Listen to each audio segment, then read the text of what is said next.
I get why you have the Chiefs second. That's fair. I mean, they were in the Super Bowl. But I would move, I think the Ravens, Bills, and Chiefs should all be on the same tier.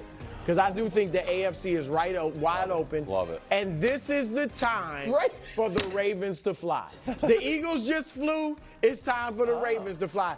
Look, Coach, we were talking about this, and the bully has been beaten.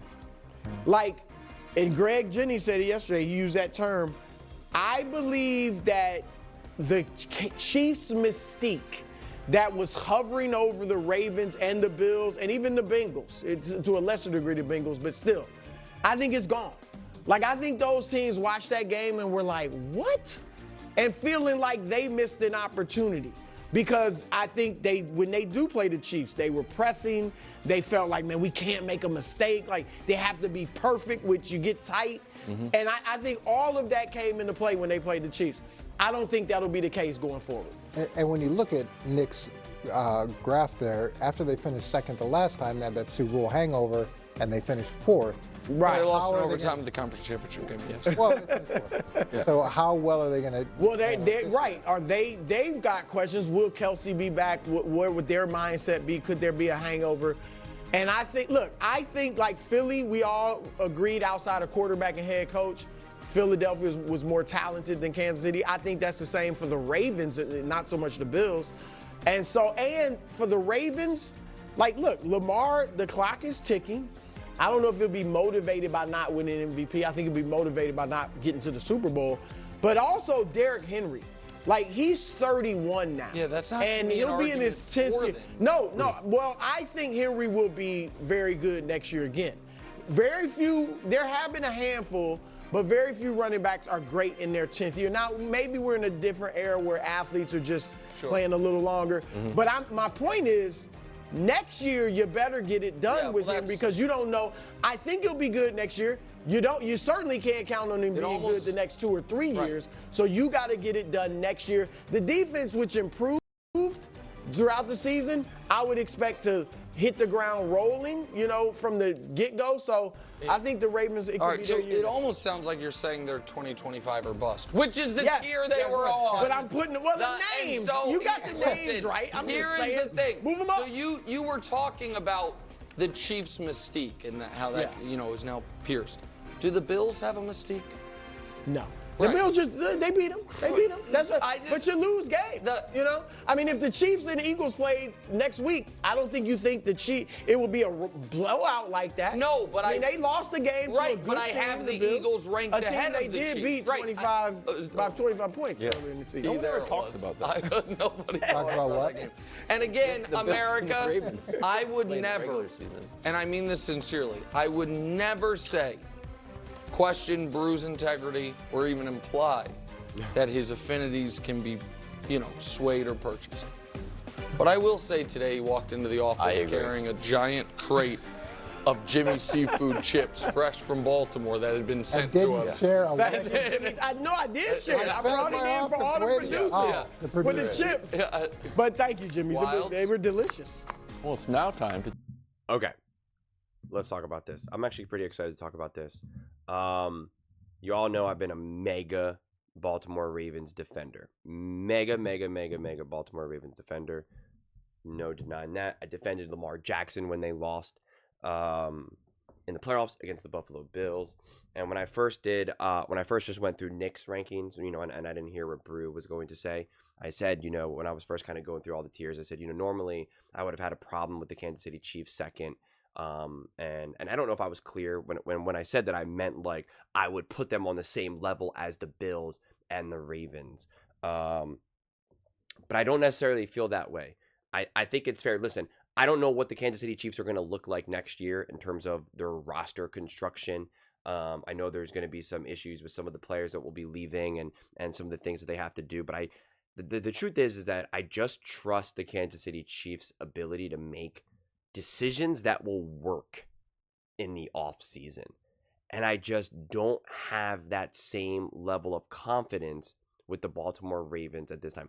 I've been burned now multiple years by the Baltimore Ravens. I expected more out of them this season. I just did. You know, my whole thing going into this season, you know, this past season, I was like, the Baltimore Ravens were so close, and I really firmly believe that they were the better team than the Kansas City Chiefs. And when, you know, even though they lost in the AFC Championship game, and I was just like, I have to imagine that that they know how close they are, and that they're going to do everything they can to make sure that they get over this hump. And they just simply did not do that. And again, to me, that was like indefensible. And then when they kind of had some momentum going and they looked like that they were this great team, I made a video. I was like, it's indefensible for you to not get to a Super Bowl this year. You're too dominant. Derrick Henry's a beast. This offense is a beast. The defense started to kind of really round out. And I was like, it would be indefensible, you know, indefensible. And then you kind of really look at it, and, you know, the defense was inconsistent. The offense, anytime that Derrick Henry did not rush for 85 or more yards, they lost.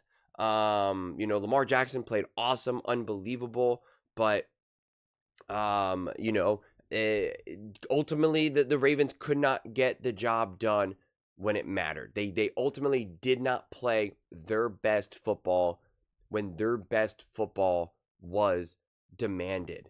And you can see that the coaching issues, and that's why I kept railing on the coaching as well, because I kept saying it was coaching malpractice in the AFC Championship game. I also think the coaching was bizarre in the divisional round against the Buffalo Bills, and you can see the lack of preparation just throughout the season. I mean, the rate that they had penalties was mind numbing. I mean, every time I watched, you know, because I watched every single Baltimore Ravens game, and I just made sure to, you know, keep track of the penalties and the yards, because it was just so ridiculous. And that is coaching right there. I mean, they were averaging the most penalty yards and just the most number of penalties, I think, by a massive margin. I don't remember the numbers exactly off the top of my head now, but it was like, you know, by and far. And it was just like, you're not going to beat the Bills by doing that. You're not going to beat the Chiefs by doing that. And it's just jarring. I believe that the Ravens can be a great team, and I believe that Lamar Jackson is going to continue to get better, especially in big moments and in playoffs. I defended Lamar as well and said I don't think that he chokes and that the moment's too big for him, etc., etc.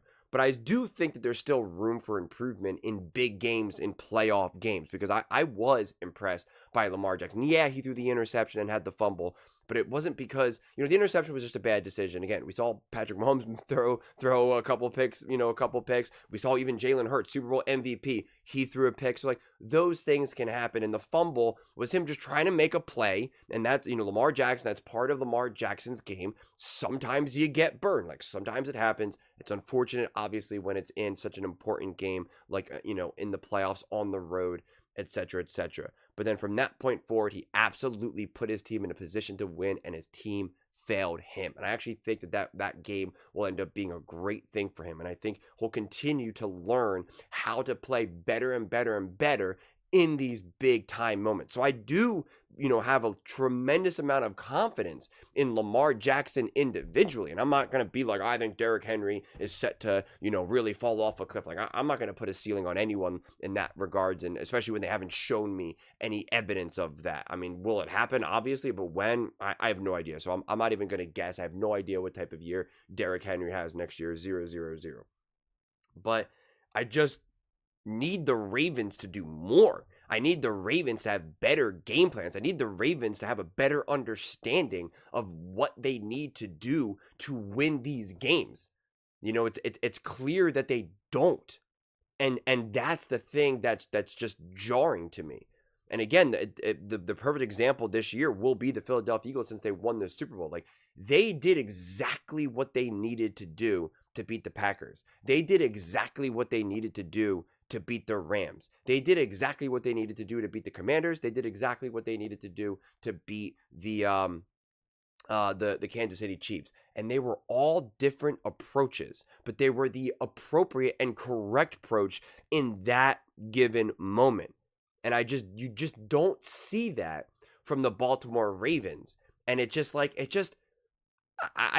can't grasp, right? Like, I still just struggle. And I was so inspired by that Pittsburgh Steelers game, because their approach was, we're just better than you. you can't stop us, and you certainly can't stop the run game, so we're just going to keep doing it. And that was a brilliant game plan. It wasn't even like creative. It was just confidence, and it was just an understanding of the assignment, an understanding of the Pittsburgh Steelers and who they are, and it was awesome. And quite frankly, they could have had a similar, maybe not exact approach, but a similar approach against the Baltimore Ravens. They could have leaned on their defense, because their defense actually played pretty well considering the turnovers and whatnot that they had to deal with, the extra possessions against the Buffalo Bills.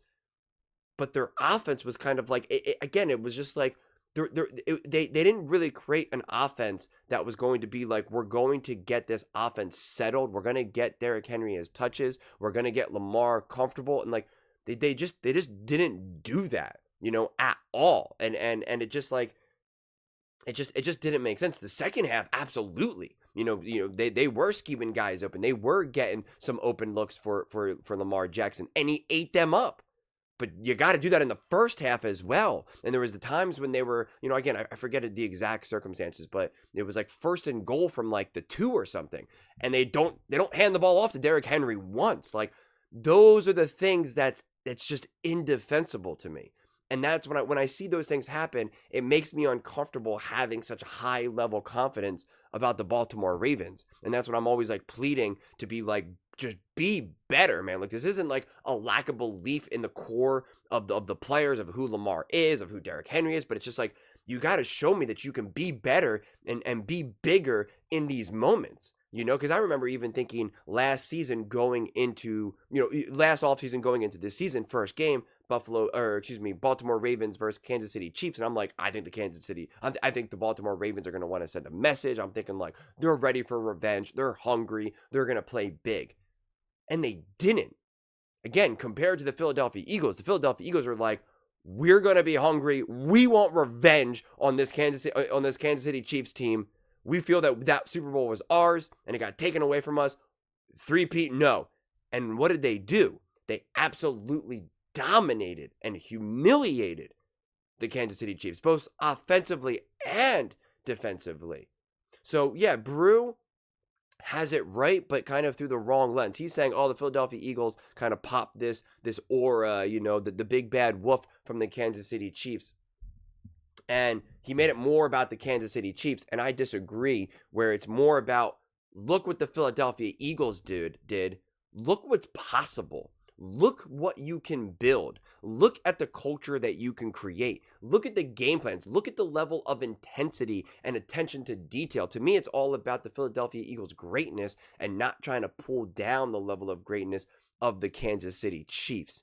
It wasn't like that the Philadelphia Eagles exposed the perception of the Kansas City Chiefs. It was more that the Philadelphia Eagles just imposed their own will and demonstrated their own greatness. And again, the Philadelphia Eagles did exactly what they needed to do in any given game. They did it against the Baltimore Ravens themselves. They shut down Derrick Henry, and they did so in a couple plays in such dominant fashion. Cooper DeJean slamming him to the ground in a big, 1v1, let's go. And like, that sends a message. That sends a message to the Baltimore Ravens. That sends a message to the Philadelphia Eagles. Like, those things matter. And that's what the Philadelphia Eagles did against,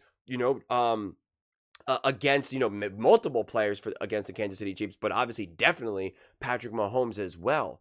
And it's like, that's the level of intensity you need. That's the level of detail you need. And I don't have this video set up, but one of my biggest issues with the Baltimore Ravens, especially in that AFC Championship game, was that they let the Kansas City Chiefs get in their head. They had multiple, penalties that were, that had to deal with, unsportsmanlike conduct, like all that type of stuff, and, letting Travis Kelce get to them.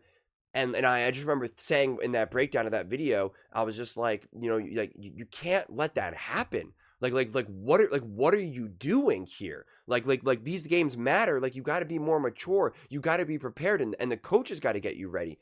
And the Philadelphia Eagles clearly every single player was prepped and drilled that like someone like Travis Kelce is going to try to cause problems. And there's clips, and if you watch the clips, you can see Travis Kelce trying to cause his issues. And the one time C.J. Gardner-Johnson, a big defensive player for the Philadelphia Eagles, looked right at Travis Kelce and put his hands behind his back and just kind of looked at him, kind of just be like, I know you're going to try to start stuff, and I'm not engaging. And then Travis Kelce went after Jalen Carter, who could be a hothead, and Jalen Carter was just kind of standing there. Yeah, he was talking to him. It's not like he like turned away and ran to the to the huddle, but he kind of was just looking at him and was not engaging. He wasn't pressing his helmet against his, like, they didn't engage in those antics, and Travis Kelce was trying to multiple times, and they didn't engage in it. That's coaching.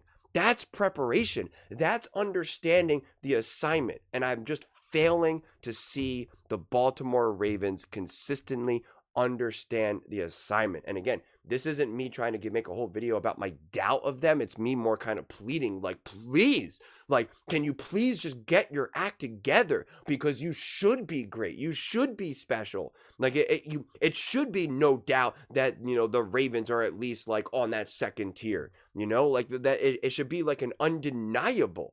But it's just like, the thing is like, all I can say is just be better. You gotta just be better. And for a long time, Nick did sell a lot of people on the idea, and to a degree, even though I pushed back on it, you could still say that it made a little bit potentially logical sense, where it was like, yeah, the Baltimore, the Baltimore Ravens are a really great team. They keep losing to a team like the Chiefs, etc. And it's just like, what are you going to do? The Kansas City Chiefs are an all-time great team. Patrick Mahomes, Andy Reid, Spags, like, it's a unfortunate situation that the Ravens are an awesome team, but they're also, playing in a timeline where the Kansas City Chiefs are just that special, right? It is Michael Jordan and the Bulls, the Lakers and Kobe and Shaq, Steph, KD and Clay and Draymond, and it's just like, what are you gonna do? But then the Philadelphia Eagles were like, what are you going to do? We're going to dominate them and humiliate them, because we're a better team. And it's possible to build better teams than the Kansas City Chiefs. When you have a better roster and also execute at a higher level, you get the job done. This isn't magic, as much as we think that the Kansas City Chiefs have their voodoo magic, it doesn't actually exist. It's just football at the end of the day. And the Philadelphia Eagles put that on full display. So I encourage Baltimore Ravens to hopefully like listen and understand what I just said, because I know there might be some pushback a little bit, maybe not too much, especially considering the Philadelphia. I think it would have been a harder sell if the Philadelphia Eagles didn't win, or if they just like snuck on by with a win or something like that. But I think when the Philadelphia Eagles win in the fashion that they won, like, that absolutely should be just, just a massive wake up call to the Baltimore Ravens. Because if you're a Baltimore Ravens fan sitting at home watching that Super Bowl and seeing what the Eagles did, you should be like, why the heck can we not do that? And because I know a lot of Lamar Jackson fans are out there saying Lamar Jackson's a better quarterback than Jalen Hurts, and Jalen Hurts just was on a stacked team. And it's just like, again, whether that's true or not, we can say that the Eagles were on a stacked team, and it's like, yeah, fine, Jalen Hurts was on a better team than the Baltimore Ravens. So do something about it. Build a better team. Jalen Hurts isn't a rookie on a rookie deal. They paid Jalen Hurts. So do something about it. Build a better team. Get better coordinators if you need. Get a better head coach. Draft better. Go out in free agency. Take bigger swings. Like, I don't know what to tell you then. Like, build a better team. Be better. It's that simple. Be better. And it's up to you to figure out exactly what that looks like. But those are just my thoughts, my passionate plea to the Baltimore Ravens. Let me know in the comments below your guys' thoughts. Do you think it's time for the Ravens to fly? Do you think next year will truly be different? Let me know in the comments below. I read every single comment, so whether you agree with me or disagree with me, either way. Let's get in some discussions. Let's get in some fights. But ultimately, let's just have some fun. And please do consider subscribing. We are building an amazing community here, and I absolutely love to see you part of it. I want to build something that we all genuinely feel connected to. Something that we're really excited to be part of. I think we're well on our way to doing it. And please don't forget to give this video a thumbs up, as it really does help the visibility and the algorithm. Thank you so much. See you next time.